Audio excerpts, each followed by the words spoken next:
If you started researching hormone therapy, you've probably noticed something pretty quickly. There are a lot of clinics offering it, with different approaches, different promises, different philosophies. For someone already feeling overwhelmed by their symptoms, that can make it difficult to know who to trust. So today we're going to walk through the 6 things that tend to matter most when choosing a hormone therapy provider. These are factors that usually lead to safer and more sustainable care over time.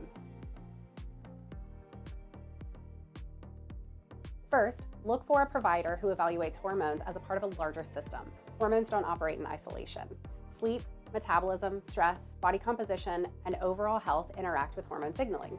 When care focuses on just one number or one symptom, important context can be missed. A thoughtful provider will step back and take a look at the bigger picture, because in many cases, context is what guides responsible treatment decisions. Second, pay attention to how a provider uses lab testing. Labs are very important, but they're only one piece of the big story. This is a conversation we have with patients fairly often. Someone may feel very different than they're used to, but their lab results describe normal. That's where clinical judgment comes in. Symptoms, medical history, and lab patterns all need to be considered together, because labs alone rarely tell the full story.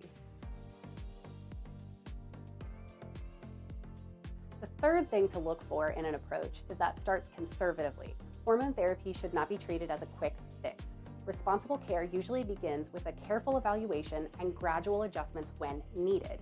More hormones is not automatically better. The goal is bringing levels back into a proper balance in a way that supports how the body functions on the day-to-day. And that process looks very different for each person. Fourth, look for providers who emphasize monitoring. Hormone therapy isn't a one-time decision. It's a process that unfolds over time.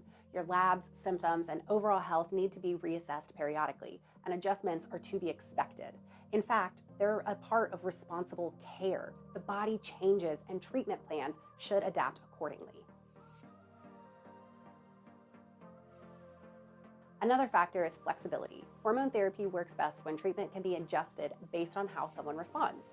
Some delivery methods make those adjustments easier than others. As for many patients, that flexibility helps clinicians maintain stability rather than chasing larger swings in hormone levels. The goal is steady, sustainable improvement, not dramatic short-term changes.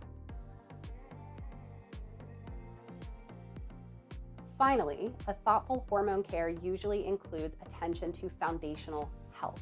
Your sleep, nutrition, movement, stress management, these are all factors that influence hormone signalings in the entire system.